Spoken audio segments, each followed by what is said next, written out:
Hey guys, welcome back. Or if you're new here, welcome, as I'm going to be chatting as a follow-up with one of my last videos where I tried the viral Joyce Bonelli chrome glitter mask. As I posted this on social media, a lot of people reached out to me, DM'd me if I was going to be trying out the whole collection.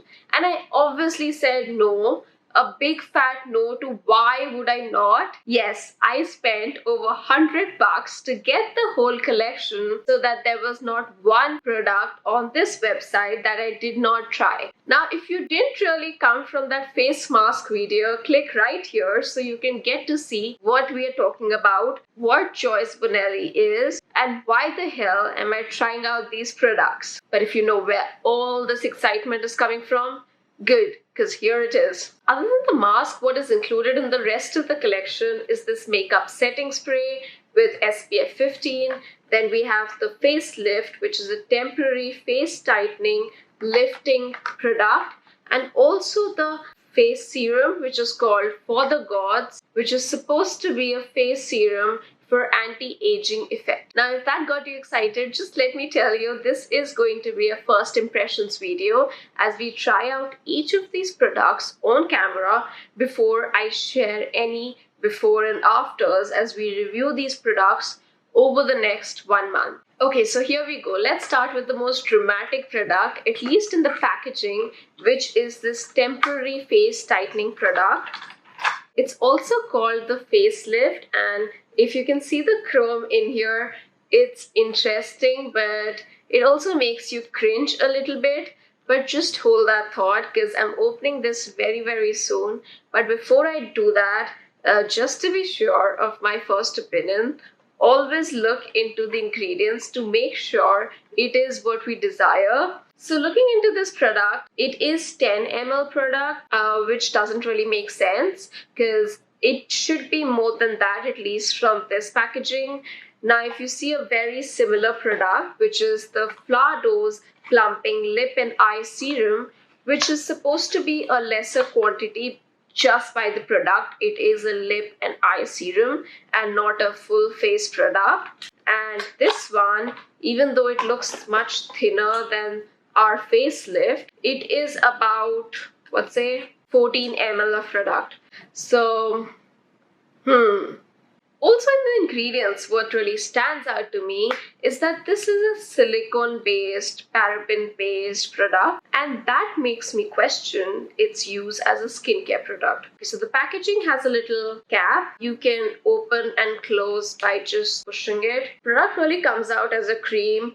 It feels almost smooth in texture, nothing weird or even overly luxurious because of the cost. But as I'm rubbing it in, it starts to feel very thick and it's much more difficult to rub it in then. Now, I'm not sure if you can really see this, but it starts to feel like it's really smoothing out the lines on the back of my hand. But to be frank, it does not feel very hydrating. It dries up very quickly, which is great because I don't want something lingering on for a very long time. I would probably reimagine this as a primer, the longevity of which we still have to test. The packaging does state that you have to apply it on a clean face and allow it to completely dry for the facelift effect. I don't feel any tightening as such on the back of my hand and any uncomfortable feeling, which I would have liked if it was really tightening.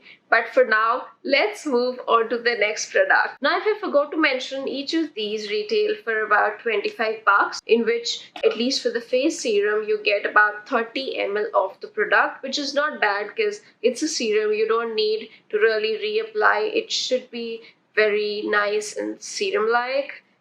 The brand does say that you have to apply 1 drop to a clean face for an anti-aging effect. Product itself is a clear product and it is applied with the help of a dropper, but if you can really see, it's a very liquid-based product. I'm not really sure how I feel about it. The first ingredient in the product is dimethicone cross-polymer, which is basically a product added to skincare to form a layer on the skin and stop that loss of hydration.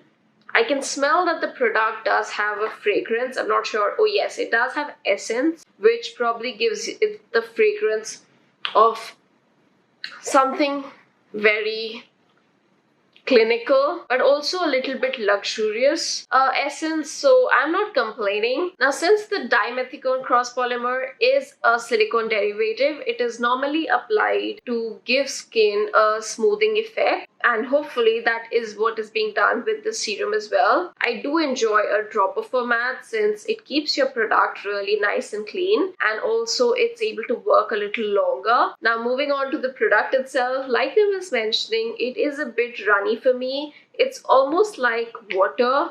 There is no serum-like quality. It's not thick. It dries like a dry oil, but it doesn't feel like an oil at all. Now, I'm not sure whether to call it a serum, but it has more of a water-based moisturizer texture, if you know what I mean. Now, this definitely has me excited, or at least inquisitive, but if you want me to give it a try and you want the before and the after for any of these products, comment in the section below, and if I have more than about 50 comments, I will definitely come back with a 1-month test review. But for now, let's move on to the last but probably not the least product, which is this Joyce Bonelli Come Through Flawless Makeup Setting Spray with SPF 15.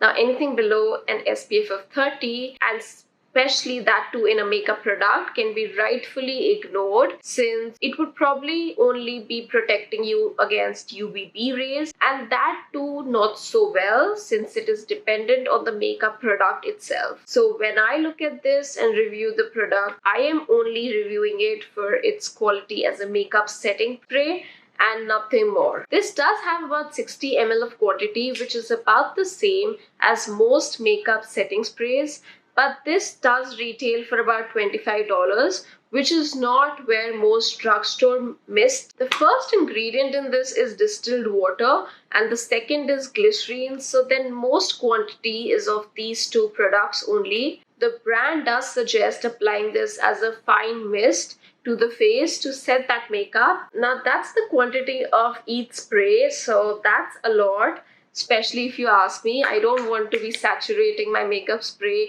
everywhere on my face. I want it to be thin so that I can really maneuver according to my needs, and that's something that I'm not enjoying of the spray. But it is definitely a fine mist and it gives you almost a little cooling effect, and I'm not sure if this too has that mint. It feels very nice and comfortable. It's not tightening or anything of that sort. Now that I've let it sit for about 5 minutes, I do feel like it has helped my makeup hold better, but I'm not sure about the longevity, and that's something that I will be testing out in my before and afters. If you were just purchasing this for its setting spray quality, I wouldn't suggest going this way because you can get much cheaper and much better quality in a drugstore makeup setting spray up until now, but we'll definitely review the longevity soon as well. Now, since I've dipped my fingers in all of these products, I do have some thoughts that you may or may not agree with.